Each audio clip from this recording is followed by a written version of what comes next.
Welcome to Disruptive Successor, a show for next generation leaders in family businesses and entrepreneurs who want to disrupt the status quo and take their existing business to a whole new level. We all know that what got us here isn't going to get us there. This show will provide inspiration, advice, and resources to help you create massive impact.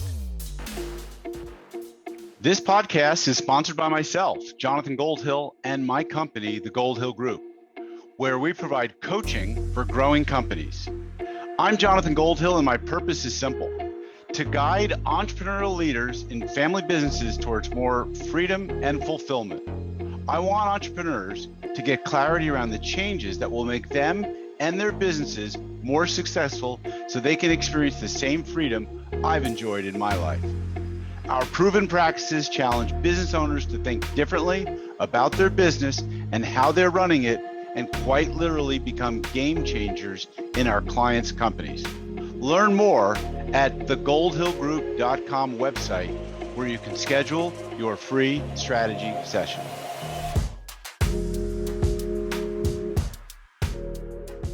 Hi, it's Jonathan Goldhill, and welcome back to another episode of the Disruptive Successor Show. Today's guest is Josh Patrick from Burlington, Vermont. Josh is a serial entrepreneur who's been obsessed with what makes a business personally and economically successful. He spent 40 years reading, actively running, and helping others create businesses that are fun to run and economically rewarding.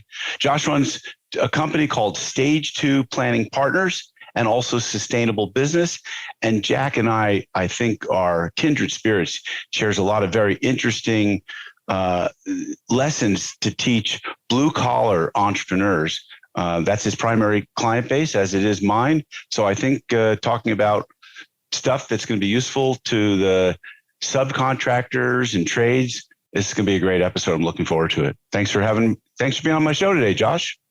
My pleasure, Jonathan. Thanks for having me. This is going to be a lot of fun. All right. So we're going to just cue this up. So these are a few subjects we're going to be talking about today. One is we're going to talk about how to set up a bonus program using the concepts of open book management, a subject that is near and dear to my heart, and something you were doing with clients years before Jack Stack, I guess, put together his great game of business. We're going to talk also about how to use Scrum, which is a tool that most companies would use. I call it a tool. Let's call it a process that companies in the technology or software development space would use. So how can blue collar companies use Scrum for project management? We're going to talk about other interesting topics like maybe cash flow, things like that. So where do we start today, my friend? Let's start with cash flow and my stupid saying about it. Okay. I used to be in the food service and vending business, which had a really, really low profit margin. Mm-hmm. A good year was 5%, 2% or 3% was average. And there were many years that we had negative cash flow because we were growing too fast. And I didn't realize that growth eats cash the way it did. So I developed a stupid saying. It is, happiness is positive cash flow. Right. And it still is my mantra today.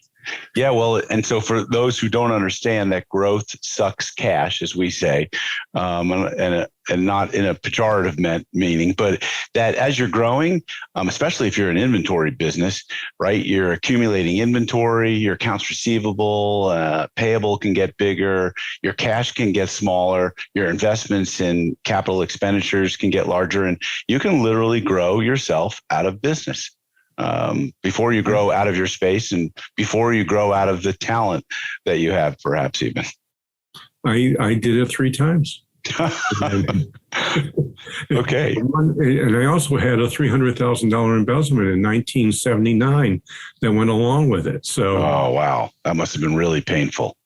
That was a learning experience. I learned that there are essentially no rules with your suppliers when you're up against the wall. Wow. The bank had canceled me. Yep. My suppliers, I was at 120, 90 days with all my suppliers. So we went back and we said, here's your choice. You can force me into bankruptcy, or we can term out what I owe you. I'll pay you over 2 years. and it'll go COD until you're paid off. Yeah. Well, that's great if you can do that. And that's probably their best option, because how are they going to get paid back otherwise? It was the best option. They didn't like it, but they really, they felt they didn't have a choice. Yeah. And as it turned out, it worked out well in the long run for us. Yeah. So why do companies get into, let's talk about a few things that happen that get companies into that place where they don't see the train wreck that's a mile down the road, where they're going to run into cash flow problems. What are some of your thoughts on it? It's really pretty simple. And I've always said to people, when you go to France, what language do you speak? French. Right. When you're in business, what language should you speak? Business. Finance. Right. How many people in business that you know who have started their own businesses and essentially come out of the trades, which is what happens with subcontractors? Yeah. They're not trained in business. Even if they are trained in business, if you get an MBA, they don't teach you about you're going to run out of money if you grow too fast, because they're trained to work for Fortune 1000 companies where they never run out of business, or they're using large company finance stuff. And it's all really around small company stuff. And unfortunately, I put this problem at the feet of the accounting profession. Mm-hmm. CPAs really know that their clients can't read a cash flow statement. And for the most part, they never bother mentioning the cash flow statement because I don't want to explain it. In fact, I'm kind of convinced that many CPAs don't understand a cash flow statement. Yeah, I think actually I was listening to a podcast by Greg Crabtree, who wrote a book that I refer to many people called Simple Numbers, Big Profits. Because he's got some really unique ideas about what CPAs should and shouldn't be doing. And he faults the CPA industry pretty heavily for making the client work for them versus them working for the client.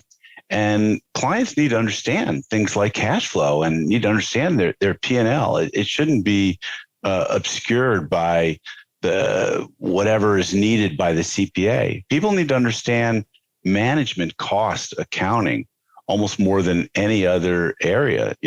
Financial accounting is important as well for tax and dividend and distribution purposes, but it's crazy that they don't understand how to manage their business using the financial information that's being provided to them. CPAs should not just be historians.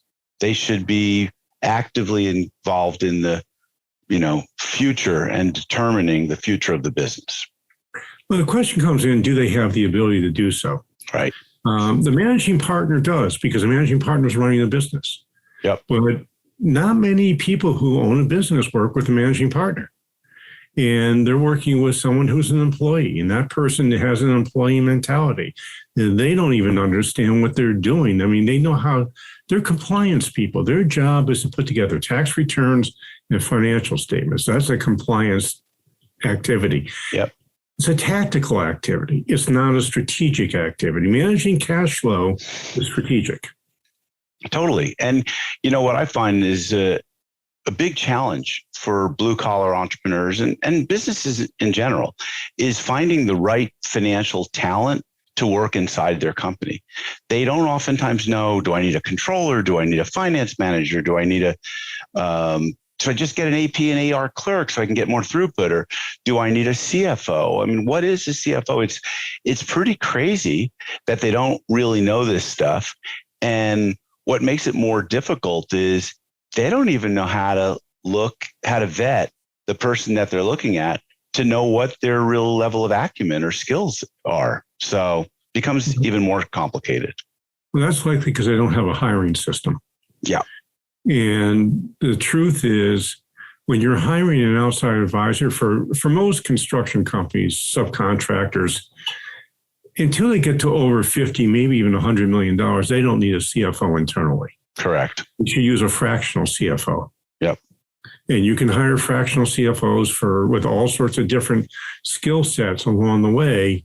But when you hire an advisor, you should use the exact same methodology that you use for hiring an employee that's out there swinging a hammer for you. Mm-hmm. And the truth is most people who hire in a knee-jerk manner. They say, I need this, and they look for the first warm body that fits into this, whatever this is. Yep.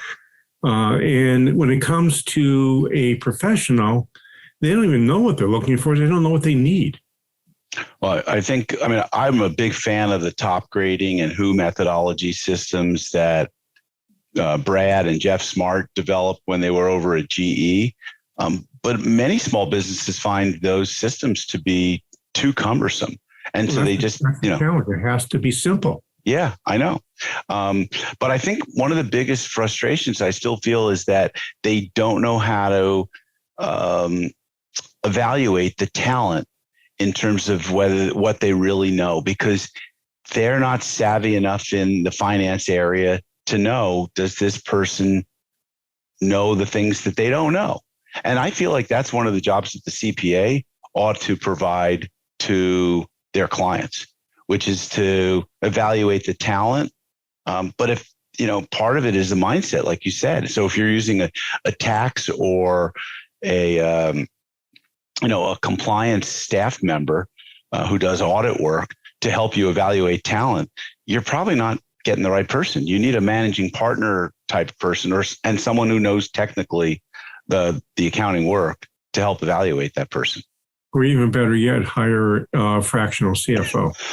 Yeah. So at what size company do you think a fractional CFO makes sense? Are you thinking 5 million, 10 million, more dependent upon the nature of the business? How about 1 million? 1 million. Okay. You like at that level, really? Yeah. I mean, essentially you're hiring a fractional CFO. They come in for 3 hours a month. Right. At 1 million. Right. And at 5 or 10 million, probably a day and a half a week or a day a week. Yep. If that. Yeah. I mean, the truth is a good CFO doesn't assemble financial statements. Of course. They interpret the financial statements. Of course. I can take a pretty complicated financial statement and in less than 45 minutes tell you everything that's going on in the company. So it doesn't take a long time for someone to be a fractional CFO and provide a whole lot of value. Yes. If they charge $2,000 a month or $2,500 a month and they spend 1 hour a month, so what? You're getting a ton of value.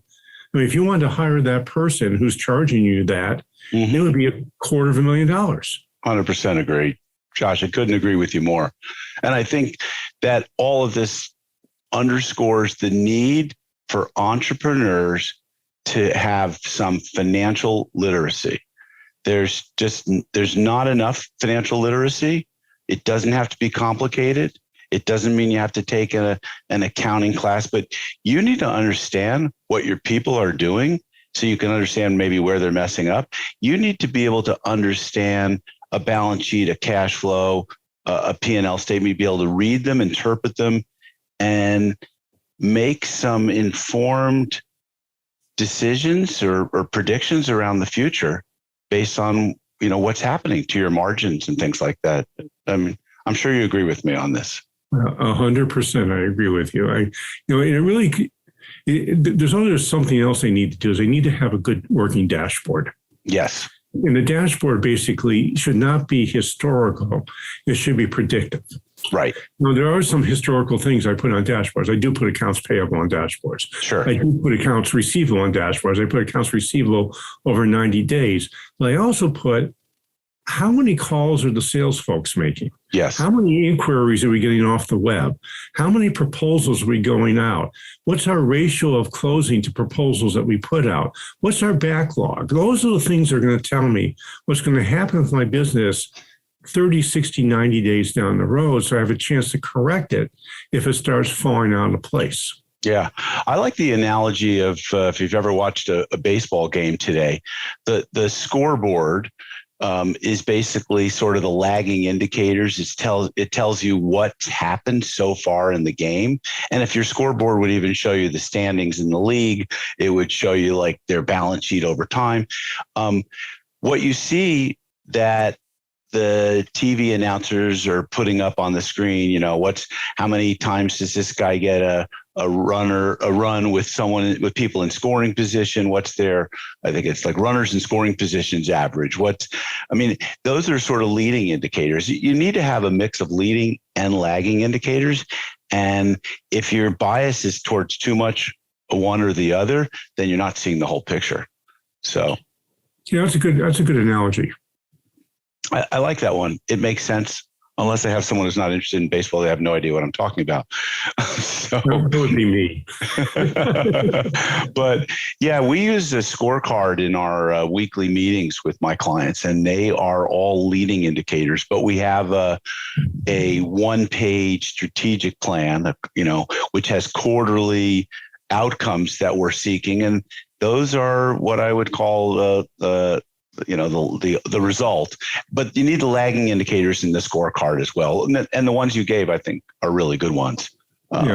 I like also the measuring either labor efficiency ratio or labor variance. Yeah, we call that efficiency. If you're paying somebody for 40 hours, how much are they actually working? Yep. We want to see in the subcontractor world at least the labor component of the job to be 3 times what the labor cost is. Right. I really want 4, but I'll accept 3. I agree. That's true of any service business model, folks. So if you're running a consulting firm, an accounting firm, a law firm, like that 3 or 4 to 1, that is, revenue received for payment, and you could probably fully burden that payment to your labor. That's a good ratio. Yeah, it's an easy one. People, again, my goal when I work with people is to be simple. Yep. It's one of my core values. We take the complicated and make it simple. That's what simplification means for us. And my challenge with MBA programs, I have lots of challenges, but one of my biggest challenges is they take the simple and make it complicated. They do the opposite. Yeah. No, I've learned some pretty complicated things in business school, and to dumb it down for small businesses, it took a number of years. Well, every time we hired an MBA, it would take us 2 years or 3 years to disabuse them of all the stuff they learned in school and how to actually be practical in running a business. Well, I think that MBAs are trained for, corporate America. And I don't mean the small business and middle market corporate America. They're trained for the really Fortune 1000 companies. Yeah. And they're taught very specialized skills in marketing or finance or, which are not, it's not very useful in small and medium-sized companies. You can use some of that stuff. You have to adopt it. But the truth is, if you use simple systems, they're going to be adopted. They're going to be used. Yep. You mentioned you do a one-page quarterly plan. Yes. If you had any more than 1 pages, no one would ever look at it. 1 page sits on the owner's desk. They look at it every day because it lives there. Yeah. Getting people to look at the 1-page plan that they did just a few weeks ago sometimes is a challenge, Josh. They come back into the next quarterly planning and like, oh, wow, how did we do? But so I built in some accountability where you're forced to kind of look at it by building those scorecard metrics and by creating what we call rocks, which are, things that we're going to get done this quarter. Let's just get back to the one more thing, though, about labor. I talked about labor efficiency or labor variance.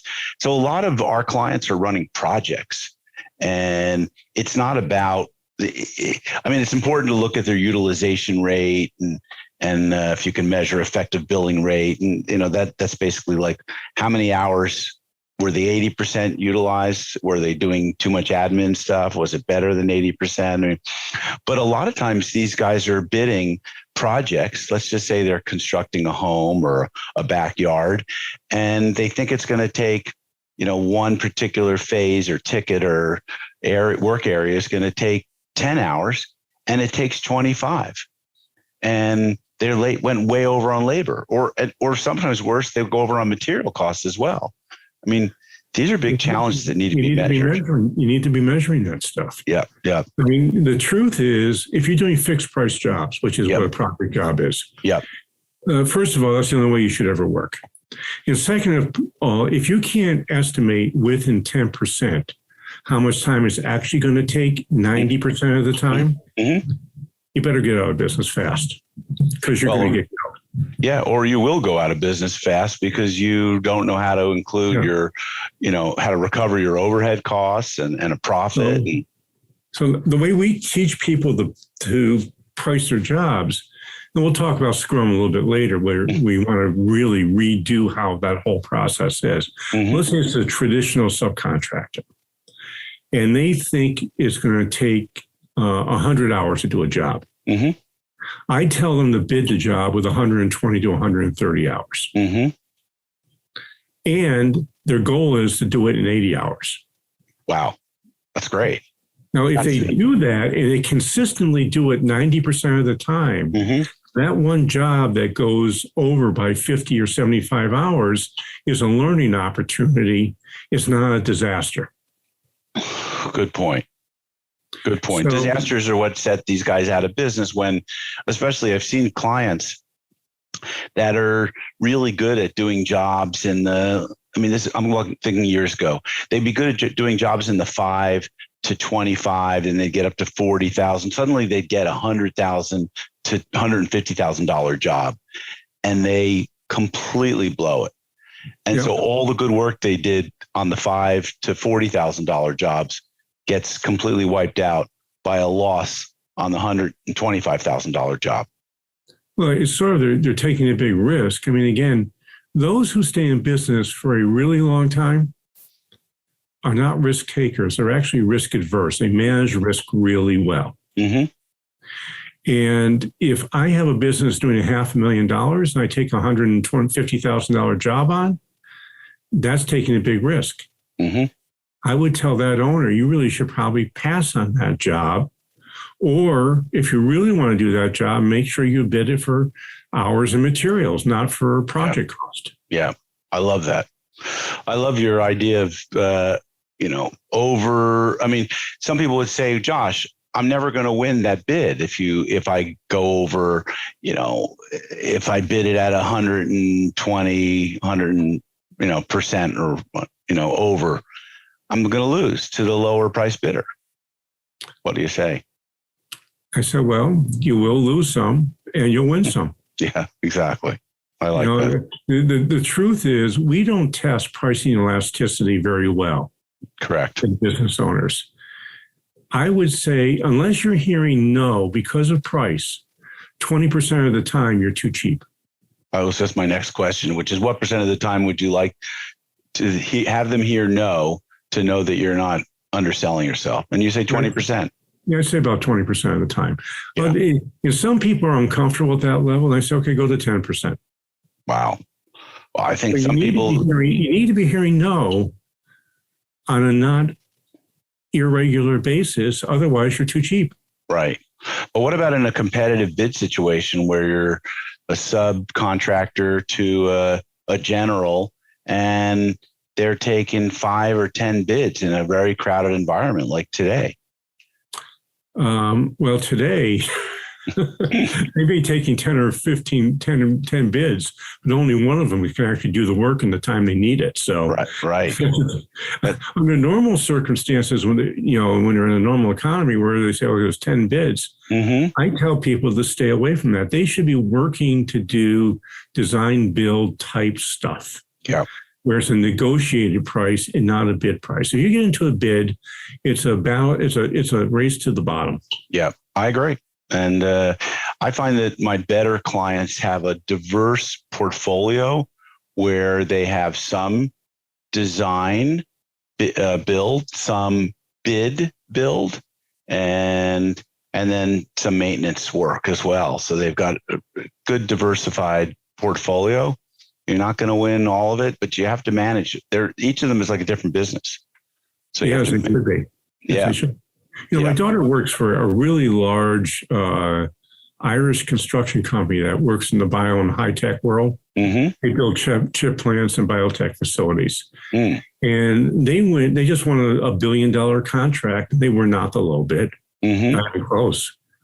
But they could do the work the way it needed to be done. So if you're going to be premium priced, you better be premium service to go along with it. Totally agree. And I think I don't want to go down this tangent, but I just want to make a point. You can add to it. So important to understand who your ideal client profile is, one, and that should line up with what your core competencies are. And it's so important to have an alignment between those two. And too many companies probably just don't have clarity about who their core customer is and what their core competencies or strengths are.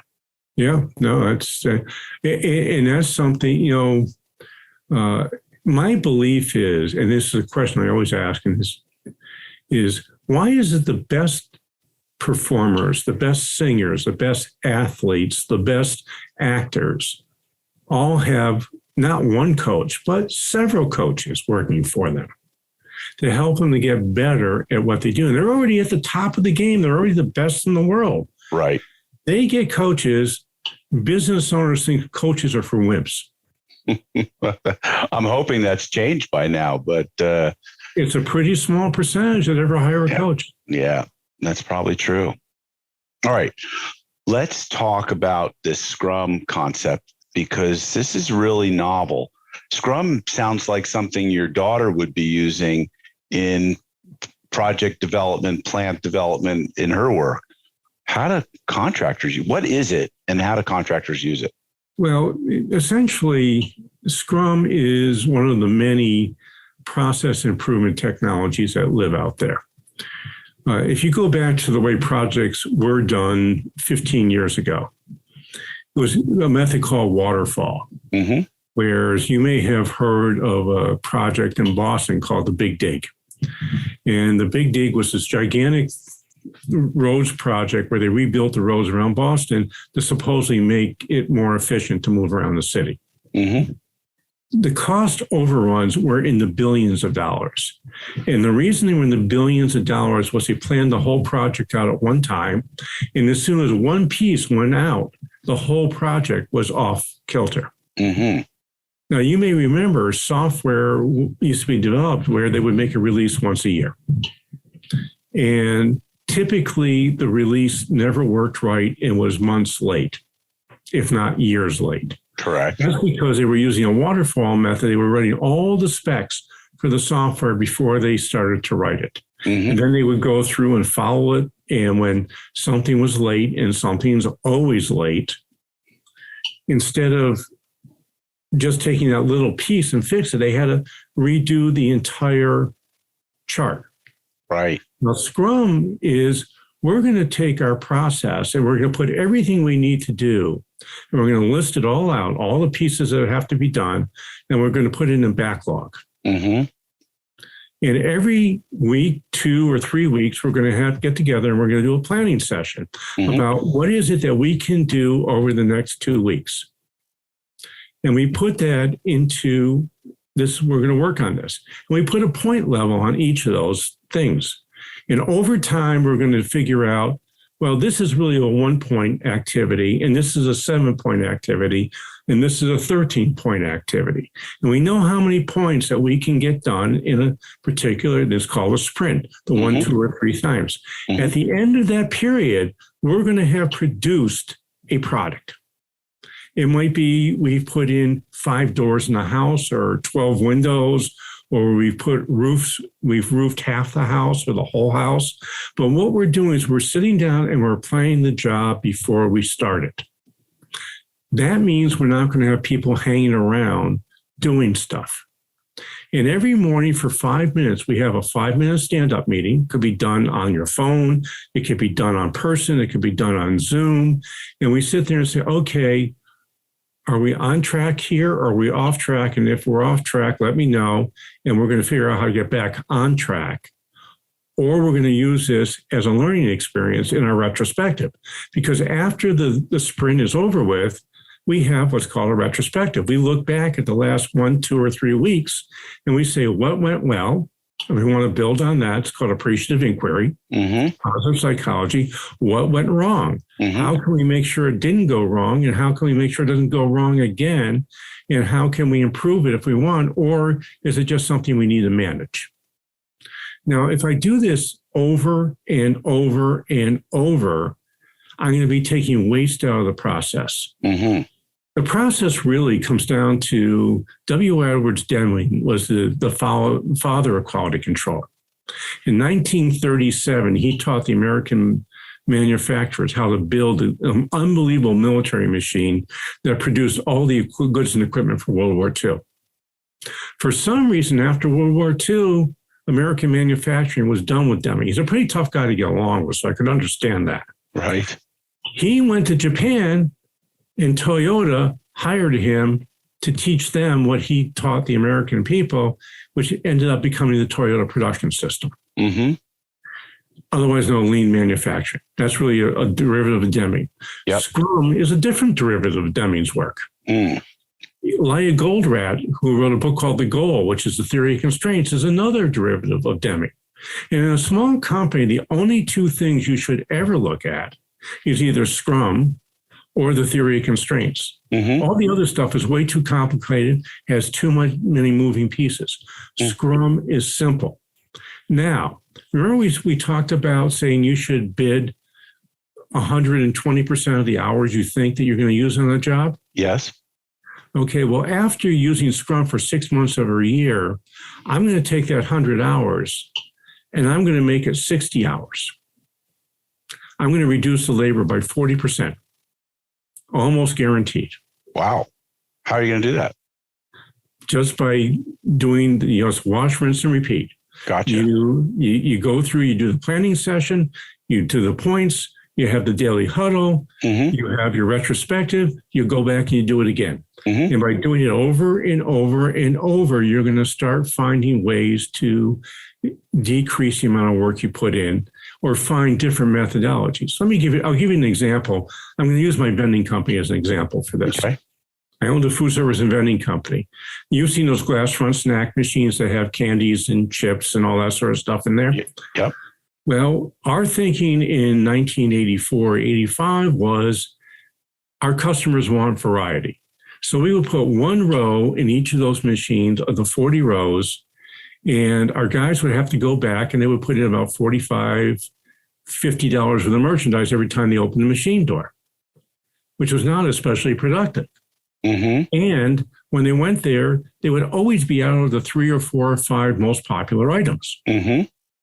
One day I was talking with a customer who was a grocery customer that was the Hannaford's chain. And he said, I don't get you guys. Why is it you're always out of the good stuff and you only have crummy crap in your machines? And he went on for a whole bunch of logs. But we started thinking about that and saying, why don't, and at that time we had 125 separate items in our warehouse for those candy and snack machines. That's a lot of inventory. Yeah, definitely. So we said, okay, why don't we double row the top 5 sellers? So that allowed us to go from 125 items in the warehouse down to about 90 items in the warehouse. To make a very long story short, we kept iterating and iterating and iterating.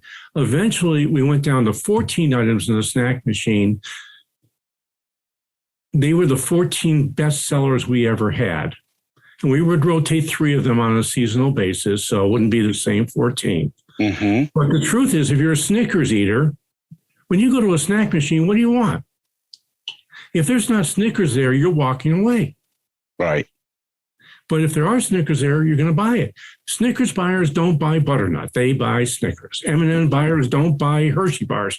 They buy M&Ms. So by having the best stuff in there, 2 things happen. Actually, 3 things happen, which was a way to really annoy my competitors with this 3rd thing. But the first thing was we went from an average of $45 a service to $145 a service. And we went from having 125 items in our warehouse to 25 items in the warehouse. Wow. Huge, huge savings in inventory. Now, that was an iterative process that we used that was specifically built around Deming's 14 points. Interesting. So how do you teach this Scrum methodology? And maybe a second question is, I had a client that was in the software business, and the project manager and the lead architect, developer, I'm not sure what his title was. They seem to always be at war. And I was having to facilitate. One says the other one's using more of a waterfall, project management mindset, and we're more Scrum, and we can't. And then they would be going back and forth saying, no, I use Scrum. I understand Scrum. I understand waterfall. And they were in such conflict. How do you teach this stuff to people? Well, first of all, the conflict is one issue, and then teaching is another issue. Yes. The teaching's simple. Scrum essentially has 5 pieces to it. Mm-hmm. And you just teach the 5 pieces. Now, we introduce one piece at a time. Right. We don't introduce all 5 pieces at a time, and we do it with a small, we have a small experiment, so you have proof of concept. Mm-hmm. Just because I say something doesn't mean it's right. Mm-hmm. Now, the way I started going down this road, I had an electrical contractor for a client probably 20 years ago. And this was before I learned about, I don't think Scrum existed 20 years ago, actually. And this was, he had a 20% bottom line. And in the subcontracting world, you have a 20% bottom line. That's a huge bottom line. Absolutely. So I said to him, I said, Brian, why is your bottom line so good? He says, it's really simple. Before we go out on the job, everybody comes in, looks at the blueprints, plans the job, orders all the material, so nobody's standing around once we get out and do the work. We spend a day in-house planning for what we're going to do for the next week on this job. Mm-hmm. That made him much more efficient than his people. Now, when he went out and he bid a job, he would bid a job pretty much in the same price range as everybody else. But he had that secret of working so much more effectively because of pre-planning. So as a result, he had taken a huge amount of labor out of the cost of doing the work, but he kept it in his pocket and didn't give it to the owner of the building. I mean, that's fantastic. This is a really hard thing to teach people, and you can put incentives in place and tell them. It's actually really easy. Yeah. Okay. I mean, the truth is you have to commit. Mm-hmm. And all change is hard. And the thing with change is that you do it in small pieces. Right. If I ask you to make a great big change, you're not going to do it. You're not even going to consider it. Correct. If I ask you, say, okay, let's just take our big jobs and let's try this with one big job. Mm-hmm. Pretty easy to do. Yeah, I understand the concept for sure. And by the way, I really loved that book, Eliyahu Goldratt's The Goal.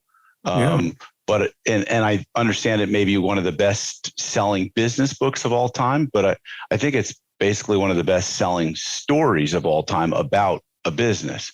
I don't know how you read that book and then apply the theory of constraints into your business to figure out where the bottlenecks are. I mean, I think the book for me was more about a mindset. It's really pretty easy. Mm-hmm. I tell people, I say, think whack-a-mole. Okay. What's whack-a-mole? Whack-a-mole, the little moles pull up, you have them out and you bang it. Yeah. Then another one pops up and you bang that one. Right. Another one pops up and you bang that one. Right.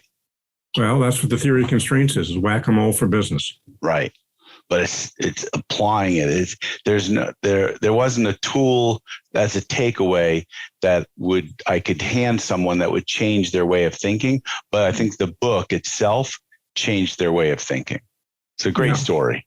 Really good story. Actually, I use the same methodology for the books I write. I've written 2 books. They're both business parables. Goldratt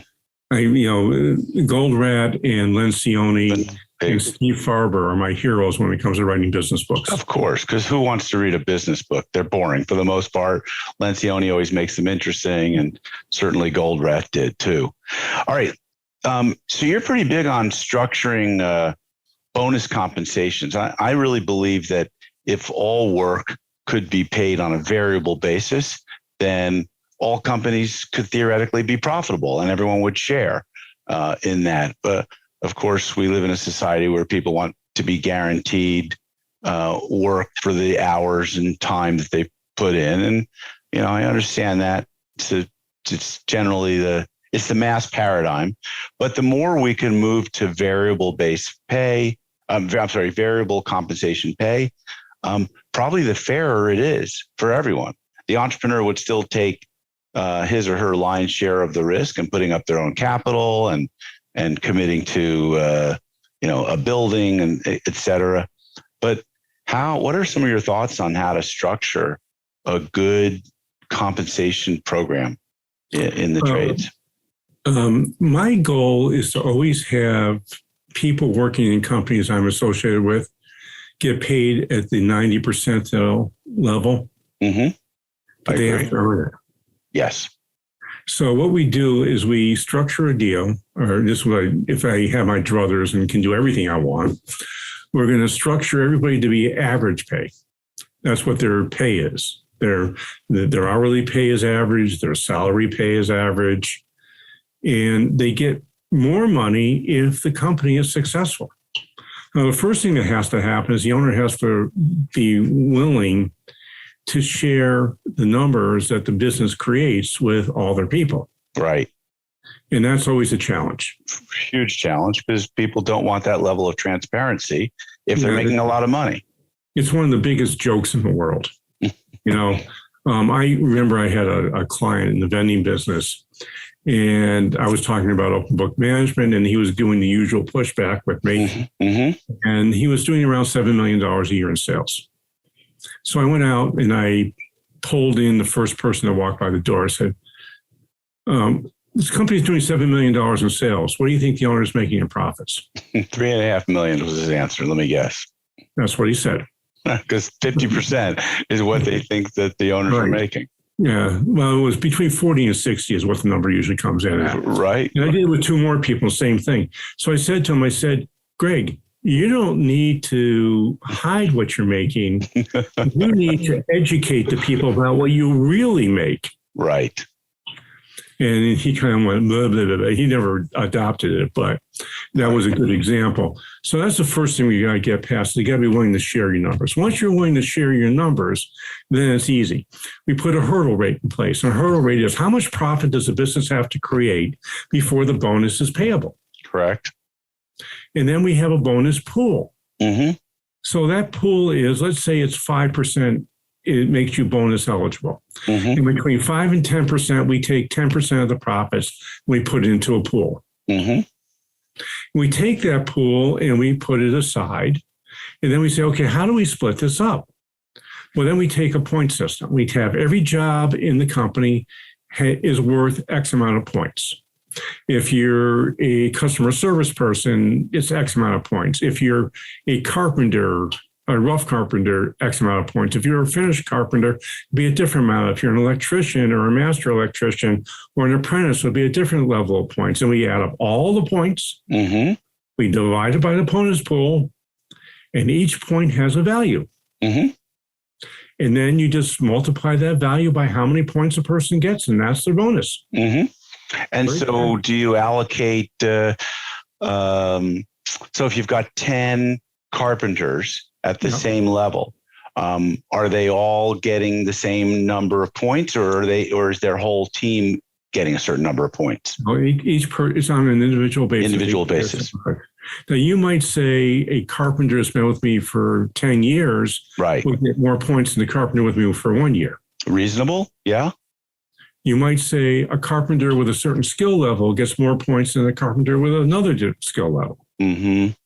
So that sort of goes into, if you go to a big company, they have salary bands. Yep. Those salary bands are based on the skill level of that particular job.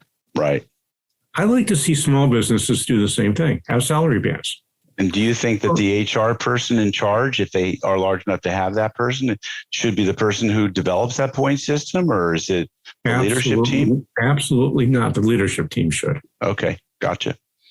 So, in my experience, most of the time, HR people are incompetent when it comes to numbers. Yeah, well, I can't disagree with you on that. What about the leadership team? Do they participate in the bonus pool with a point system as well? Yes.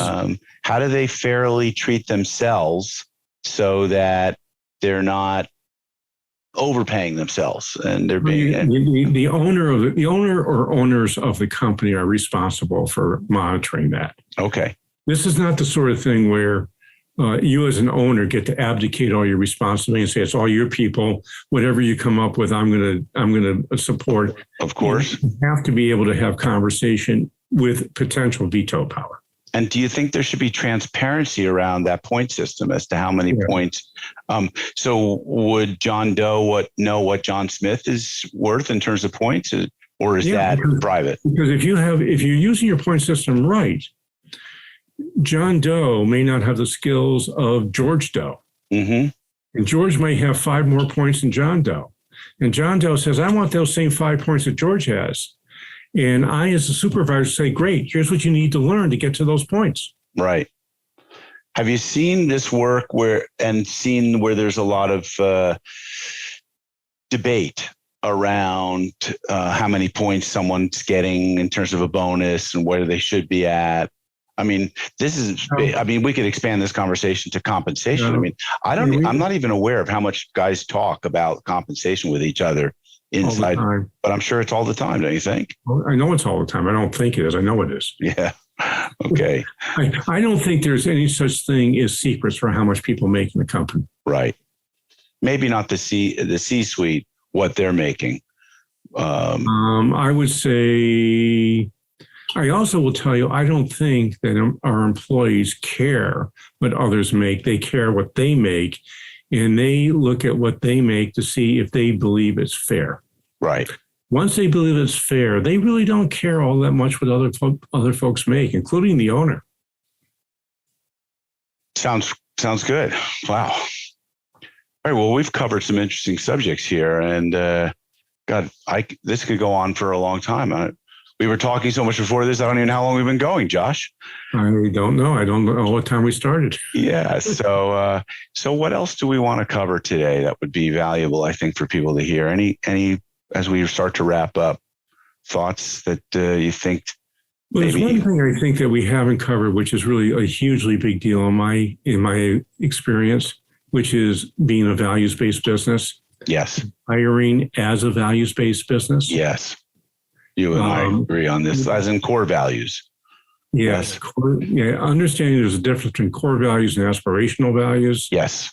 Core values are something that exists all the time. Aspirational values are values you wish would exist. Yep. And you're going to work towards that. Yep. You need a clarifying statement around the values so others know what you mean. Mm-hmm. For example, I said simplification. We make it complicated and make it simple. And now you know what I mean when I say the word simplification. Yep. So when you do that and you include your values in your hiring system, in other words, you start hiring from values first before technical skills. Technical skills is only the entry to have the conversation. The decision of whether they're going to work for your company or not must be values-based. All the problems I see in personnel and companies are all around values mismatches.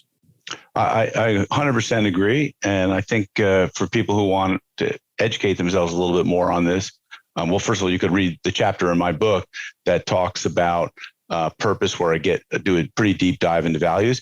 But you could also watch one of Pat Lencioni's videos where he talks about the difference between aspirational values and values that are permission to play values. He talks about also, and values that are, alive and well and living in the organization, which has been a really important topic in the top grading methodologies and of hiring. So important that you get this right. I also really love the video. I've played it in many workshops with Tony Shea from Zappos, who's Tony passed away a couple of years ago, but it was a course that he taught at Stanford Graduate Business School on values and how they came up with their values and how they test job applicants for fit. Really a fun video to play with your team. So super important that they have this. I didn't know anything about this 20 years ago when I started my consulting career and went into a company in San Diego that made sandals, and then realized that they were these were all, I don't know, I think at the time I called them Jesus freaks, but they were all lovers of Jesus. When you went onto their website, it literally took you into like a biblical place. But I realized like this is a real values-based company. And yeah, I mean, of course, there were then many other companies that I came to know and love, like Ben and Jerry's ice cream, which is near and dear, probably your home and heart. Well, I'll tell you a sad story about Ben and Jerry's. Yeah, sure. They didn't live their values.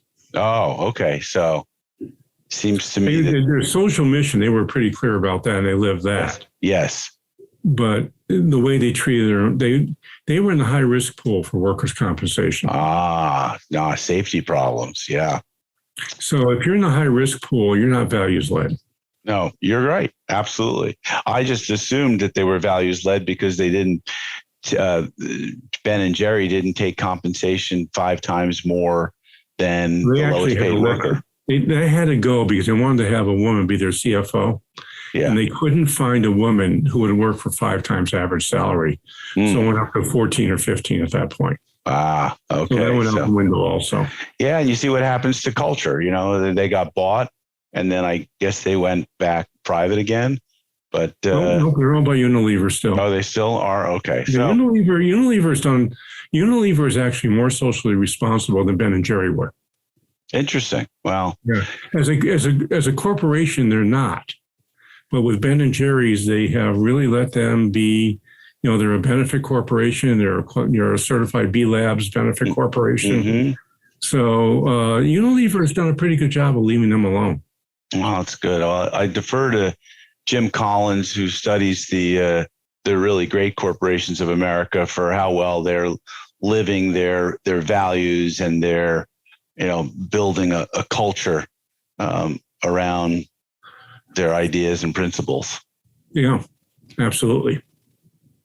Josh, this has been a really fun 45 or whatever minutes. We'll have to have you come back on the show again. You have a lot of wisdom.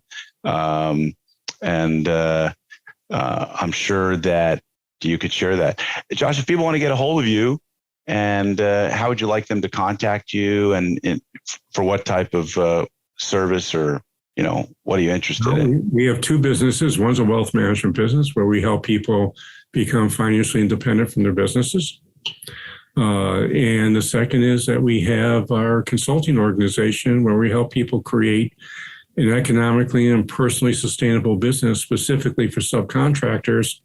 And the goal is to make yourself sell ready, even if you have no interest in selling your business, because becoming sell ready is really important. In fact, that's the topics of my first 2 books. One is called Sustainable, and the other one is called The Sell Ready Company. They're both business parables, and they're stories.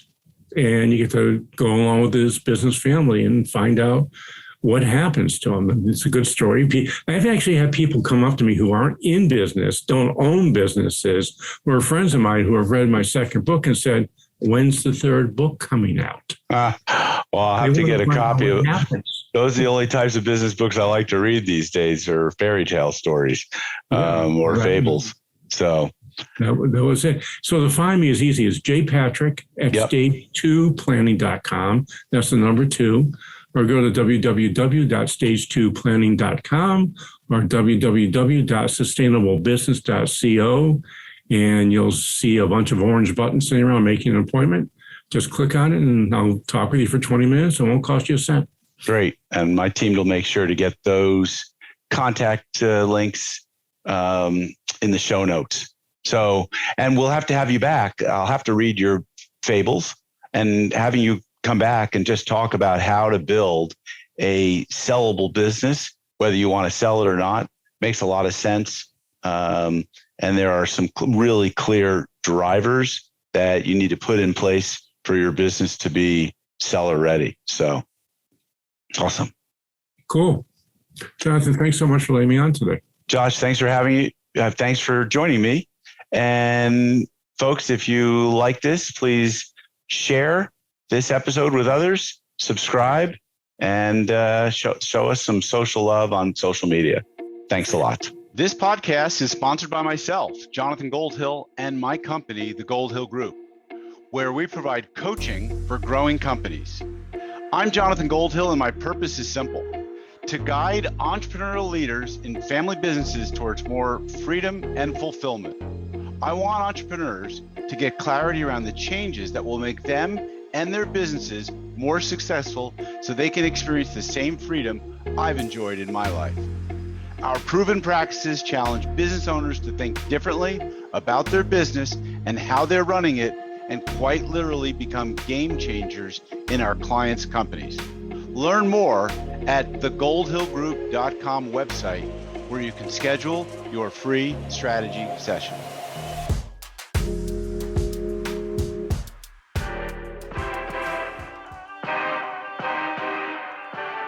Thank you for joining us on the Disruptive Successor podcast. If you enjoyed today's episode, please subscribe, review, and share with a friend who would benefit from the message. If you're interested in picking up a copy of my book, Disruptive Successor, go to disruptivesuccessor.com.